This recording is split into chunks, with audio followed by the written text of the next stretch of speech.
Strategic planning. Strategic planning is a long-term planning done by top management to determine the overall organization purpose and objective and how they achieve it. Top-level management, such as CEO, presidents, and also leader. Strategic plans that ahead to where the organization wants to be in 5 or even 10 years later. Example 1. Akmal is a top-level manager for Maisara's Pizza. As a top-level manager, Akmal must use strategic planning to ensure the long-term goals for the organization are reached. For Akmal, that means developing, improving productivity and profitability, boosting return on investments, improving customer service, finding ways to give back to the community in which it operates. Level of strategic planning.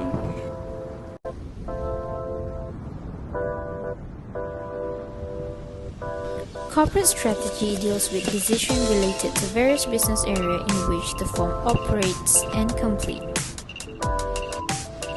These strategies are formulated for specific strategic business unit and related to a distinct product market area. The functional strategy related to the different functional area which a strategic business unit has, such as marketing, production and operations, financial and human resources. Operational planning. Operational planning focuses on the day-to-day activities that are necessary to achieve the long-term goals of the organization. Organizational plans, more specific, formulated by lower-level management, time frame less than a year and accomplished in a short term of time. Organizational plan can be also categorized on the basis of their frequency use. Based on the extent of use, plans can be of two types, that is single-use plan and standing plans.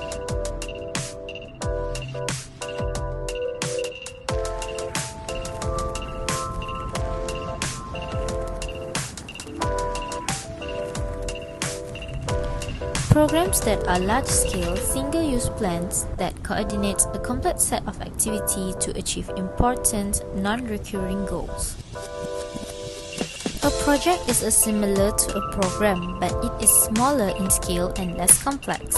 A project may be a component of a program or it may be a self-contained, single-use plan. A budget outlines the expected result of a given future period in numeric terms. It is a plan of action or blueprint designed to achieve a specific goal. It's designed to deal with organizational issues or problems that require frequency. There are three types of standing plans.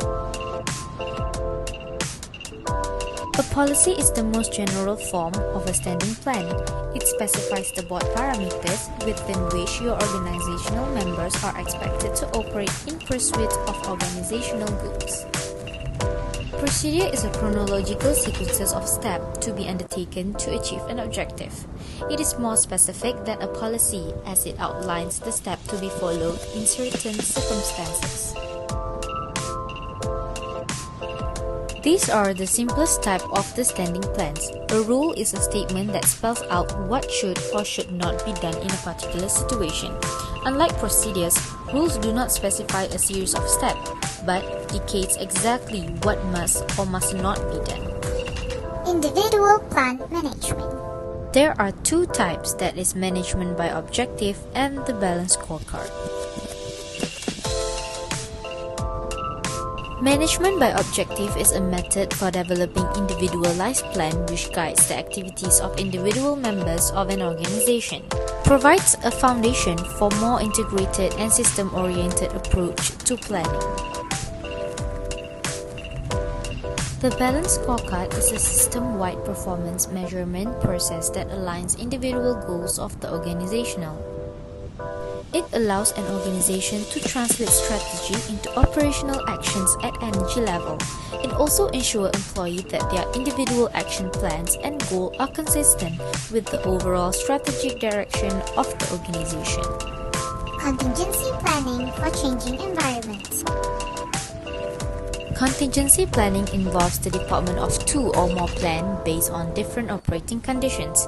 This approach is particularly useful when an organizational effectiveness is highly dependent on a set of business conditions that are particularly volatile.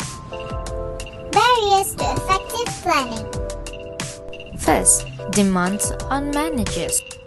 Second, ambiguous and uncertain operating environment. Third, resistant to change. Number 4, lack of meaningful objective of goal and commitment. Number 5, failure to see scope of plans. Number 6, rely too much on experience. Number 7, lack of management support and clear declaration of authority. 8, lack of adequate control technique and information.